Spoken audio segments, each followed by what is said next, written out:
And here is veteran Justin Turner, 34-year-old perennial MVP candidate for the LA Dodgers. Injury-riddled year last season, Rich. He hit .312 with 14 homers, 52 runs batted in, and lucky for us, he has brought that beard and mustache with him as well. It looks like it possibly is trimmed a little bit. Well, Turner, Kurt, hit a home run in the opener against the White Sox last year in this very date in the first inning. Solo shot off Dylan Covey. So they got off the Dodgers off to a good start. They won that game last year. I mentioned 13-5 in the opener. Turner didn't join the Dodgers until mid-May last year. Remember, he had a quad problem. They really missed him at third base. That opened up the door for other guys. Kike Hernandez plays over there, and well, Max Muncy would come up a little bit later on, but with one guy out, that gives another guy a chance to make a roster and earn his way into the big leagues. Donnie Roach comes home. That pitch is inside. Infield this time plays fairly straight up the middle. Second baseman Sanchez, this time on the right side of second. Looks like his feet are on the outfield grass. Outfield to the right. The center fielder is John Jay. There's Turner, that odd batting stance. Look at that toe, Rich. The toe is on the ground. The heel is off the ground. A swing and a line drive base hit to left center field. It'll run. Jay will chase at the base of the wall. Jay looking for his cutoff man. Finds him, but Turner does what Turner does. Base hit his first at bat of spring training. It's a double. Rich Hill, what a story. 38 years old, 11-5 last year for the Dodgers. He has been around is a general statement. We'll get to that in a moment. He's left-handed, 6'5", 220. Grew up in Boston, Mass. And of course, people in Chicago familiar with him.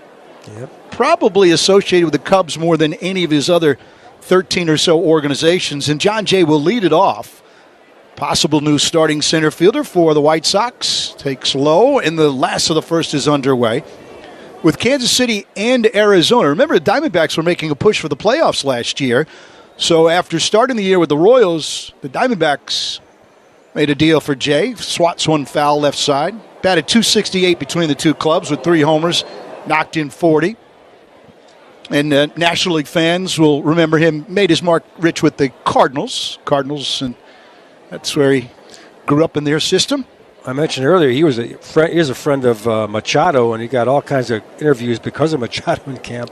People asking him what's going to go on, and of course he had no answers. It's up to Machado, obviously. But another nice guy. I mean, you mentioned Rich Hill.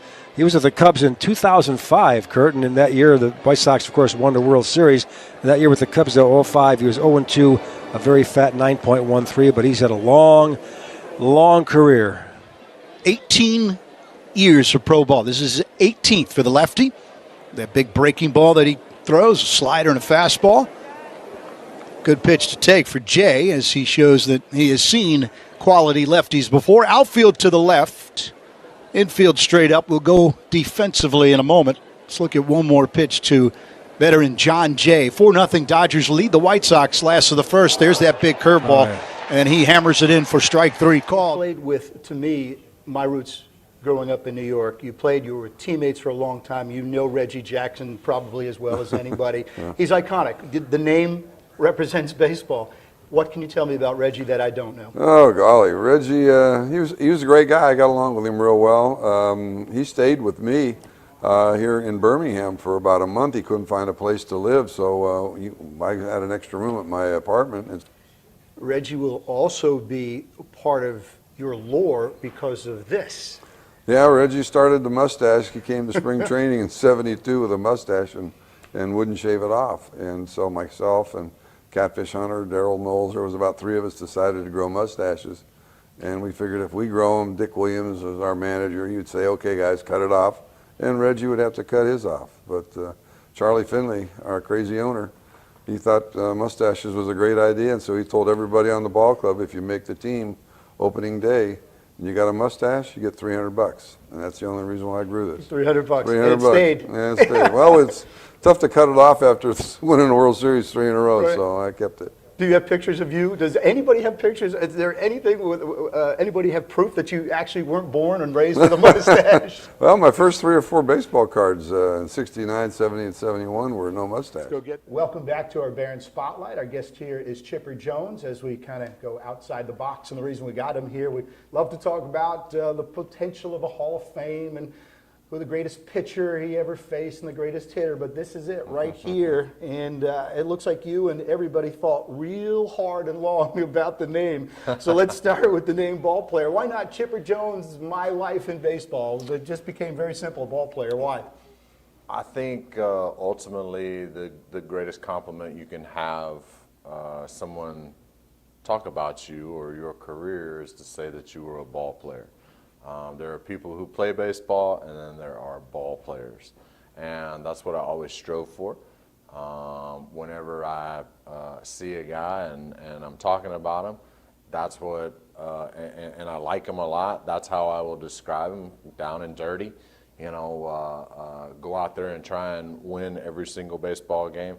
That's a ball player. It just seemed fitting. You could call it a grinder then, because you've described what a grinder is. Would you consider yourself as a player and as a person a grinder? I wouldn't say a grinder. I would say a worker, you know, but, you know, there's so many different, you know, terms that could be used as a flattering way of describing a baseball player. I thought this thing, I think that encompassed everything. All right, you mentioned that it took you about 2.5 years. Now, when you were playing, you didn't look for the spotlight. It got you because of your ability, obviously. And so I was kind of surprised that it came out this early in your post-career. As was I. I never, you know, even thought that this opportunity would arise. I never had any interest in personally writing a book. But when Carol Rogers Walton approached me about the opportunity, it was something that I had to marinate on for a little bit, because like you said, I'm not the most outgoing guy in the world and not really willing to let people in. But it seemed like a good opportunity to, I felt like I had a lot of cool stories to tell. I could set the record straight in certain instances, and ultimately talk about one of my more favorite topics in life, and that's hitting a round ball with a round bat a lot. As well by Alabama State. And here come UAB, down by 6, but a nice return in the making. Could go all the way, couple of moves. Myron Mitchell still on his feet, and he dives for the end zone. Touchdown! 99 yards for Mitchell. Joshua Hill, the return man. Greenwell kicks it high. And then Hill, right at around the 20. Makes his way north, and he puts the ball on the ground at Legion Field. There's a flag. The Blazers will get possession. There's also a flag, Chad. That's likely going to be an illegal block against Alabama State. Hill hesitates a little bit, does a great job of getting north and south, picking up some nice yardage, but then a great job of getting your hand on the football. That's Larry Wooden for UAB that comes up with the strip. The Blazers recover and have great. Johnston's got a couple of receivers to his left. Hayden on the handoff. No, it's Johnston by himself. Johnston on the keeper. That was an excellent fake. Be out of my cleats, and I'm not wearing cleats. Joshua Knight was in place to make the play. Excuse me, Thomas was in place to make the play, but a great move that time. He was injured in 14, but 35-0 as a starter. And he will go to the air looking for his man. Caught! Touchdown! UAB!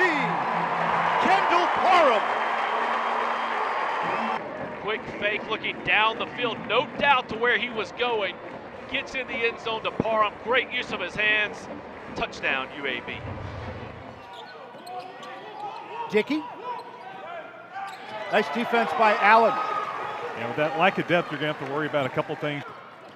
Offensive tackles playing basketball. Reverse by Sharkey is good. Just an explosive move to draw by and then. Two bodies, by the way, on Sharkey. You talked about that, not Miller. There's Austin from outside. Austin Sanford all out trying to steal it. Robinson will run, then find Dupree. Dupree, mid-range, got it. Dupree's got a nice little jumper. UNCG, their defensive pressure. You see how hard Sanford has to work for their buckets. Dupree able to finish, but Sharkey has 2 of the 3 for them. and Sharkey will try the 3-ball, and he's got it. Basket is good, and then Sharkey using the jet. Oh my! Chance of a 3-point play. Good ball movement. 3-ball, Austin. He's had a good shooting game. They've been perfect taking care of the ball, but they've been pretty solid with it down there. Logan Dye floats one in to tie the game up. Right off the bench, they went right to the big. Dupree. Little bump and run.